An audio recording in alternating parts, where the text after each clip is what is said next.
இந்த பாகிஸ்தான் பிரச்சனை எல்லாம் பத்தி பெருசா ஒளிபடிக்கிறாங்க.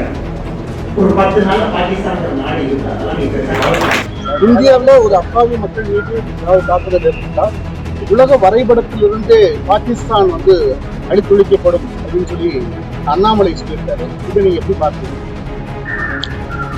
வெறும் கற்பனாவாதம் இது. அப்படியெல்லாம் ஒரு நாட்டை அவ்வளவு எளிதாக அழித்தொழித்து விட முடியாது. நாடு இல்லாமலேயே பயங்கரவாதம் என்பது தலை தூக்கி இருக்கிறது. இயக்கமாக இருந்தாலே அவர்கள் ஒரு நாட்டுக்கு எதிரான போரை தொடர்ந்து நடத்த முடியும் என்பதற்கு பல சான்றுகளை நாம் சொல்ல முடியும்.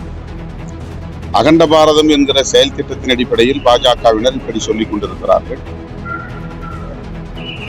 பாகிஸ்தானை இந்தியாவோடு சேர்ப்பது, ஆப்கானிஸ்தான் வரையிலும் அகண்ட பாரதம் அமைப்பது என்றெல்லாம் இவர்கள் தங்களின் இந்துத்துவ அஜெண்டாவிலே வைத்திருக்கிறார்கள். அந்த அஜெண்டா அடிப்படையில் தான் போரை விரும்புகிறார்கள். பாகிஸ்தான் ஆக்குபைடு காஷ்மீர் என்ற அந்த பகுதியை மீட்க வேண்டும் என்பது ஒரு கருத்து. ஆனால் ஒட்டுமொத்த பாகிஸ்தானையும் இந்தியாவோடு சேர்ப்பது, ஆப்கானிஸ்தான் வரையிலும் அகண்ட பாரதத்தை அமைப்போம் என்று சொல்லுவது 21ஆம் நூற்றாண்டில் அவ்வளவு இலகுவான ஒரு செயல் அல்ல. அந்த நாட்டையும் ஆதரிக்கிற பல வல்லரசுகள் உண்டு.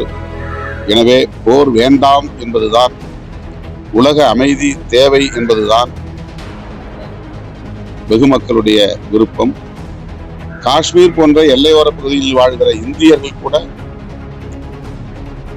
அமைதியை விரும்புகிறார்கள் என்பதை நாம் மறந்துவிடக் கூடாது.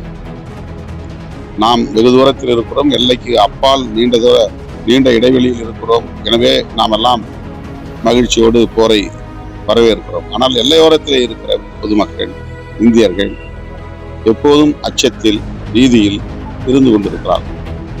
அவர்கள் போரை விரும்புவதில்லை. எனவே இப்படிப்பட்ட இந்த கூற்று உலக அமைதிக்கு எதிரானது, சமூக அமைதிக்கு எதிரானது.